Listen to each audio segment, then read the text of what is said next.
बिस्मिल्लाहिर्रहमानिर्रहीम। Welcome to balance white.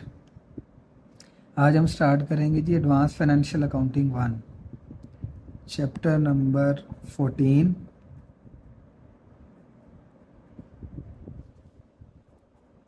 Organisation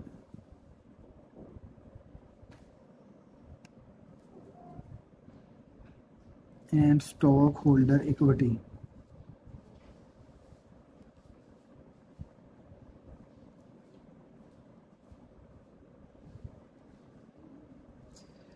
अगर हम बात करें ऑर्गेनाइजेशन की, तो ऑर्गेनाइजेशन के ऊपर आप प्रॉपर एक सब्जेक्ट पढ़ चुके हैं कि ऑर्गेनाइजेशन क्या होती हैं। तो ऑर्गेनाइजेशन के बारे में आप पढ़ चुके हैं कि एक लीगल एंटिटी होती है, और लीगल एंटिटी भी आपकी वो होती है जो कि सेपरेट लीगल एंटिटी होती है, जिसकी कुछ परपेचुअल सक्सेशंस होती हैं, तो उसको हम ऑर्गेनाइजेशन कहते हैं। ठीक है। और कुछ ऑर्गेनाइजेशन के एडवांटेज होते हैं, यानी एक प्लेस जहाँ पे लोग काम करते हैं और उसका पर्पस प्रॉफिट कमाना हो, तो उसको हम ऑर्गेनाइजेशन कहते हैं। और ऑर्गेनाइजेशन आपने वहाँ पे पढ़ी होंगी, पब्लिक लिमिटेड भी होती हैं और प्राइवेट लिमिटेड भी होती हैं। तो जो हम यहाँ पे बात कर रहे हैं वो ऑर्गेनाइजेशन को हम डिस्कस कर रहे हैं पब्लिक लिमिटेड के सिनेरियो में, कि पब्लिक लिमिटेड जो है वो ऑर्गेनाइजेशन कौन कौन सी होती हैं। तो जब हम पब्लिक लिमिटेड ऑर्गेनाइजेशन की बात करते हैं तो वो ऑर्गेनाइजेशंस होती हैं जिनके पास बहुत ज़्यादा शेयर होल्डर्स होते हैं।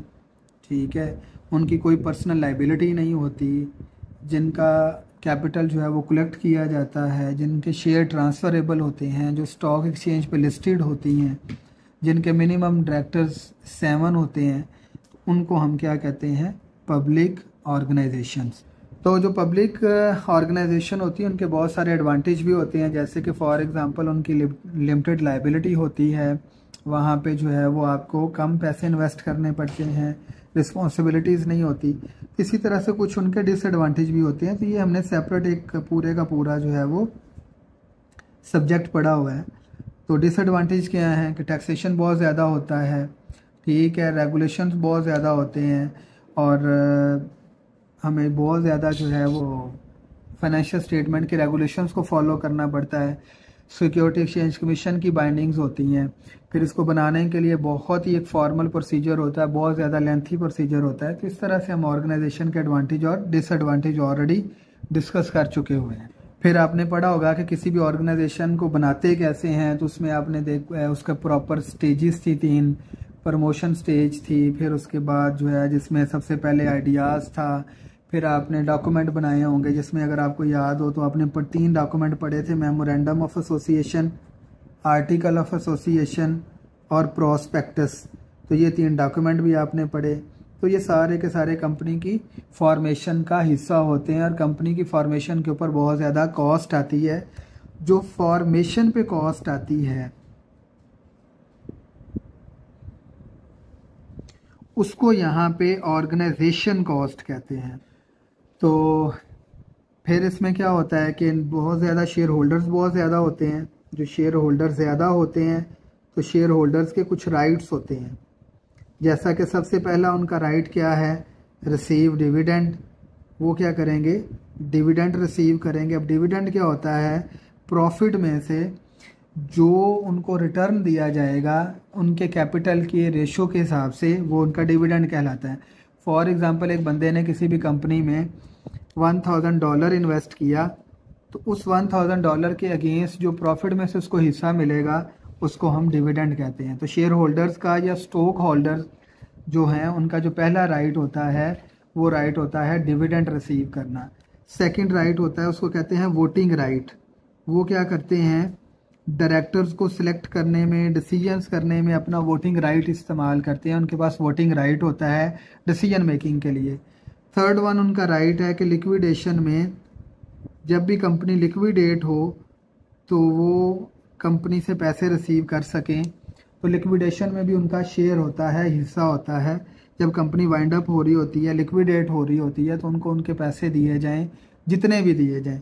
तो ये शेयर होल्डर्स के जो बेसिक 3 राइट हैं वो ये होते हैं कि वो डिविडेंड रिसीव करे, उसके पास वोटिंग राइट हो, और जब कंपनी लिक्विडेट हो, कि जब कंपनी ख़त्म हो, तो तब जो है वो उनको कुछ एसेट्स में से पेमेंट कर दी जाए।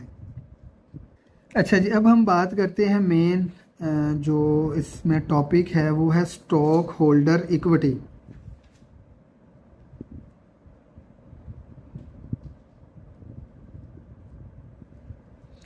अब क्योंकि हम कॉरपोरेशन की बात करते हैं, कॉरपोरेशन का मतलब यहाँ पे कंपनीज की हम बात करते हैं, इससे पहले हमने एक कॉन्सेप्ट पढ़ा था ऑनर्स इक्विटी, और ये हमने पढ़ा था ऑनर्स इक्विटी सर्विस बिजनेस के अंदर, और जहाँ पे कुछ सिंगल ऑनर था। तो सेम ऑनर इक्विटी ही स्टॉक होल्डर इक्विटी होती है जब हम कॉरपोरेशन की बात करते हैं। यानी जो बात हम उस टाइम पे कर रहे थे कि ऑनर इक्विटी, ऑनर का कैपिटल कितना होता है, ठीक है, ऑनर को प्रॉफिट कितना मिल रहा है, उसकी ड्राइंग्स कितनी हैं, तो वो जो सारी हम कैलकुलेशन ऑनर्स इक्विटी में करते थे, वही सारी की सारी कैलकुलेशन स्टॉक होल्डर इक्विटी में होंगी जब हम कॉरपोरेशन की बात करेंगे। तो जो स्टॉक होल्डर इक्विटी है ये भी आपके पास जो है वो शेयर होल्डर्स के लिए यूज़ होती है। कंपनी में स्टॉक होल्डर इक्विटी यूज़ होती है, और सिंगल या सर्विस बिजनेस के अंदर ऑनर इक्विटी यूज़ होती है। जहाँ पे नंबर ऑफ़ शेयर होल्डर ज़्यादा हों वहाँ पे स्टॉक होल्डर इक्विटी यूज़ होती है, और जहाँ पे ऑनर एक हो वहाँ पे ऑनर इक्विटी यूज़ होती है। तो अब जो आपकी स्टॉक होल्डर इक्विटी है, इसके बेसिक क्या क्या इसके अंदर चीज़ें आती हैं, बेसिक सोर्स क्या है, स्टॉक होल्डर इक्विटी के अंदर क्या चीज़ें आती हैं। अगर आपको याद हो तो ऑनर इक्विटी के अंदर तो कैपिटल आता था एक, कैपिटल के बाद जितनी आपकी नेट प्रॉफिट या नेट इनकम थी वो आता था, और जो ड्राइंग्स थी वो हम लेस कर देते थे, तो हमारे पास ऑनर इक्विटी का क्लोजिंग बैलेंस आ जाता था। सिमिलर इसी तरह से स्टॉक होल्डर इक्विटी में क्या क्या चीज़ें आती हैं। तो स्टॉक होल्डर इक्विटी में जो पहली चीज़ आती है that is called paid in capital, कि स्टॉक होल्डर इक्विटी में पहली चीज़ आती पेड इन कैपिटल।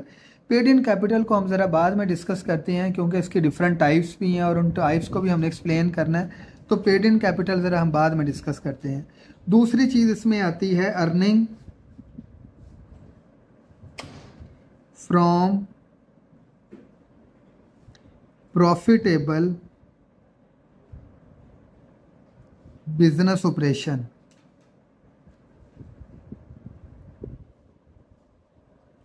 यानी अर्निंग का मतलब ये है कि यहाँ पे नेट इनकम भी आ सकती है और यहाँ पे नेट लॉस भी आ सकता है। अगर बिज़नेस के ऑपरेशन के दरमियान नेट इनकम होगी तो वो भी यहाँ पे आएगा, और अगर नेट लॉस होगा तो वो यहाँ पे आएगा। तो अब हम क्या करते हैं कि जब नेट इनकम होती है या नेट लॉस होता है, तो ये सारी की सारी जो स्टॉक होल्डर इक्विटी में चीज़ें आती हैं, उससे पहले हम ये सारी चीज़ें लिखते हैं रिटेन्ड अर्निंग के अंदर। जो रिटेन्ड अर्निंग है वो एक हेडिंग होती है जो जाके हम लिखते हैं स्टॉक होल्डर इक्विटी में। अब रिटेन्ड अर्निंग क्या होता है, ये एक ऐसी स्टेटमेंट होती है जिसके अंदर सारे के सारे प्रॉफिट का या अनडिस्ट्रीब्यूटेड प्रॉफिट का जो पड़ा होता है उसको हम रिटेन्ड अर्निंग कहते हैं। यानी रिटेन्ड का मतलब होता है पड़ा होना, अर्निंग प्रॉफिट को, अनडिस्ट्रीब्यूटेड प्रॉफिट जो होता है हमारे पास, अनडिस्ट्रीब्यूटेड प्रॉफिट यानी प्रॉफिट का वो हिस्सा जो डिस्ट्रीब्यूशन के बाद बच जाता है, उसको हम रिटेन्ड अर्निंग कहते हैं। तो स्टॉक होल्डर इक्विटी में ये सारा कुछ रिटेन्ड अर्निंग की सूरत में जाके लिखा जाता है। यानी आप यही समझ लें कि रिटेन्ड अर्निंग का हमारे पास बैलेंस होगा, फिर करंट ईयर का प्रॉफिट या लॉस उसमें हम ऐड करेंगे। यानी आप ये लिखें रिटेन्ड अर्निंग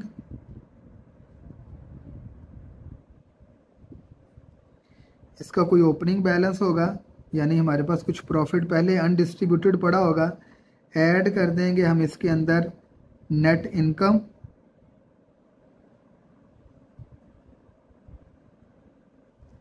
और लेस कर देंगे अगर हमने कोई डिविडेंड पे किया है,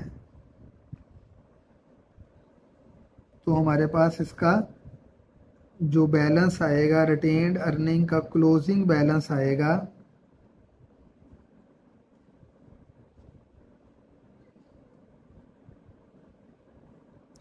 वो सारे का सारा हम जाके स्टॉक होल्डर इक्विटी के अंदर लिख देंगे। तो अब रिटेन्ड अर्निंग के अंदर ये जो नेट इनकम या नेट लॉस आता है, वो नेट इनकम या नेट लॉस के लिए भी हमारे पास क्लोजिंग एंट्रीज़ होती हैं, और वो क्लोजिंग एंट्रीज़ आपने सेमेस्टर 1 में चैप्टर नंबर 3 में पढ़ी थी। तो वो क्लोजिंग एंट्रीज़ क्या हैं उनको हम ज़रा डिस्कस कर लेते हैं। तो यहाँ पे लिखेंगे जी, in case of net income और in case of net loss, दो ही सिचुएशन है, अगर इनकम होगी तो क्या होगा और अगर लॉस होगी तो क्या होगा। तो अगर हमारे पास नेट इनकम होगी तो हम लिखेंगे रिटेन्ड अर्निंग क्रेडिट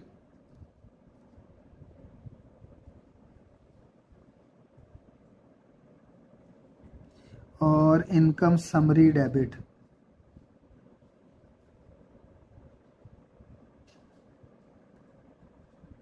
अगर नेट लॉस होगा तो हम लिखेंगे, हम इस एंट्री को बिल्कुल उलट कर देंगे, लॉस की सूरत में रिटेन्ड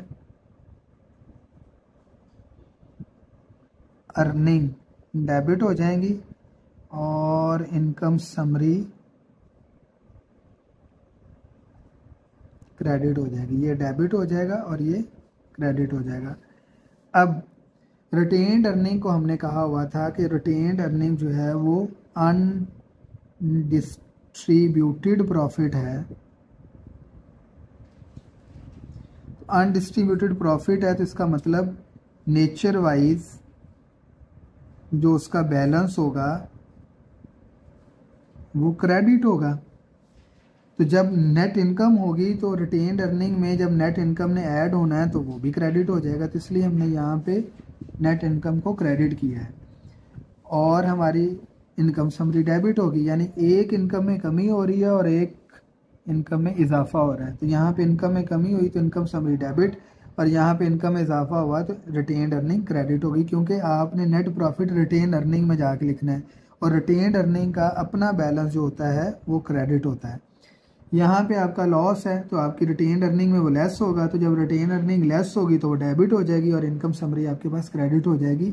ये हमने क्लोजिंग एंट्रीज करनी है। इन केस जब भी आपको कहा जाए कि आप क्लोजिंग एंट्री पास करें नेट इनकम की या नेट लॉस की, तो ऑर्गेनाइजेशन के अंदर नेट इनकम की ये जर्नल क्लोजिंग एंट्री होगी और नेट लॉस की ये क्लोजिंग एंट्री होगी। उसके बाद है जी कि अगर हमने इनकी प्रेजेंटेशन करनी है, presentation in statement of financial position, यानी जिसको हम बात कर रहे हैं बैलेंस शीट, आप कहते हैं कि बैलेंस शीट में जाके इनको किस तरह से लिखना है, तो वो भी दोनों सूरतों में प्रॉफिट की सूरत में कैसा लिखा जाएगा और लॉस की सूरत में किस तरह से लिखा जाएगा। तो आप उसी तरह से यहाँ पे हेडिंग देंगे स्टॉक होल्डर इक्विटी,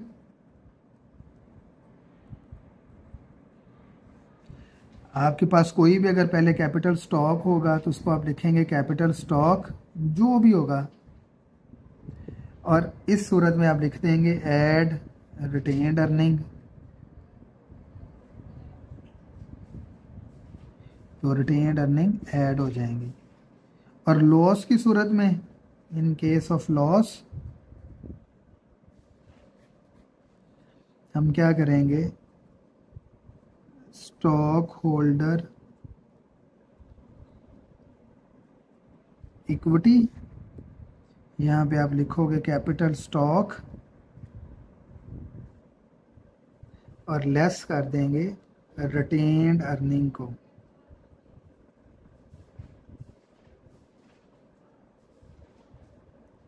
अच्छा, यहाँ पे हम ये अज्यूम कर रहे हैं कि पीछे हमारे पास रिटेन्ड अर्निंग का ओपनिंग बैलेंस 0 है, जो इस साल का नेट प्रॉफिट है वही रिटेन्ड अर्निंग में आ रहा है, और यहाँ पे भी हम यही अज्यूम कर रहे हैं कि नेट रिटेन्ड अर्निंग का ओपनिंग बैलेंस 0 है और जो इस साल का लॉस है वही आ रहा है। तो इसलिए हमने डायरेक्ट रिटेन्ड अर्निंग में जाके उसको माइनस कर दिया।